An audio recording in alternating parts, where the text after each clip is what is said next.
I haven't talked to you about this in a couple days, and I just want to know where your thoughts are and where you think our energy should be and our focus. Well, I've been thinking about you a lot this week, in between the tears and the like, and I was thinking about our time when El Paso happened. Yes. And it led me to think about the young baby, the 2-month-old, who will probably be turning 3 now, who lost his parents, Jordan and Andre, at Chondo in El Paso. And that baby is growing up still in a country defined by violence. So, President Biden is fond of saying that Americans can do anything, even in the midst of his being, the chief, the consoler in chief. But oftentimes that confidence in who we are, Nicole, often obscures how monstrous we can be. It becomes a way of absolving us of our sins so that we can sin again and again and again. So I've been trying to wrap my mind around whether or not we are up to the task of salvaging democracy in this moment. And I haven't quite found an answer yet. I mean, I think one of the mistakes we've made in our conversations over the years is thinking there's a circuit breaker or something that breaks the fever. Sometimes we call it a bottom, but I think we're 600 feet below the bottom, right?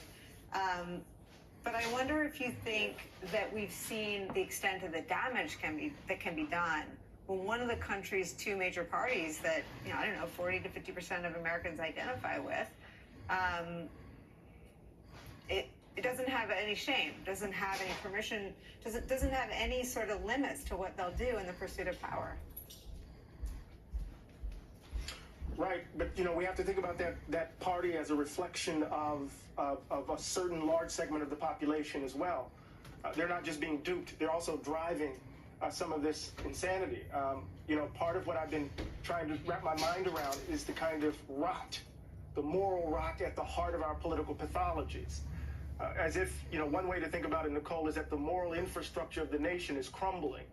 The bridges that connect me to you and to other human beings are collapsing. And we have retreated into our silos of selfishness, where greed drives our own self-interest, hatred. You get this constellation of grievance and hatred, whether it's guns because we need them to protect us from people who are trying to take away our rights, whether it's replacement theory, whether it's CRT, whether it's LGBTQ, whether it's women having their own right. We have all of this that's this toxic combination that undermines any robust conception of the public good. And it's easy for us to identify the Republican Party as the enemy when the rot is at the heart of the nation. We have to do something much more fundamental if we're going to address this, because the slaughter of innocents reflect how monstrous we are, because we keep turning our backs on them. We keep turning our backs every time it happens. Where does that healing start? In the streets, where we as Americans, you see what Beto did, and I'm not trying to say we need Beto or Democrats. No, I'm not trying to say that. He said, you're not our enemies. We extend an open hand to you. But the time is now. And if you don't join us, we will leave you behind. And so we have to have all those folk who are complicit in their silence to join in and fight for the America that we hope to be. We have to do that now, because politicians aren't going to lead the way. The people must lead the way, Nicole. That's the only thing I can reach for.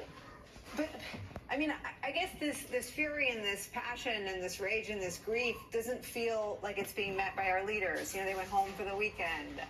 Abbott did a tape message to the NRA, was multitasking today for the gun lobby and services for the citizens of Uvalde. Where is the reflection of this deep and deepening grief and outrage and sort of panic that we talk about in our leaders? I don't see it just like you. And, you have the Republican Party doing what they're doing.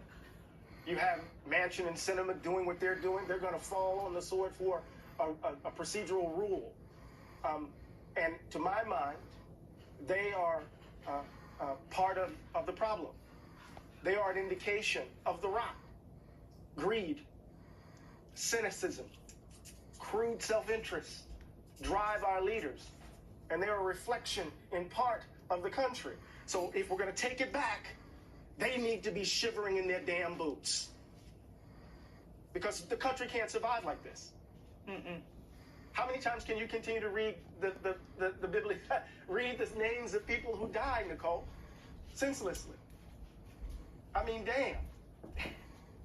I can't. Eddie, you got me. You always get me. You got me at the end of the week. Thank you for being here, my friend. To be continued, as always.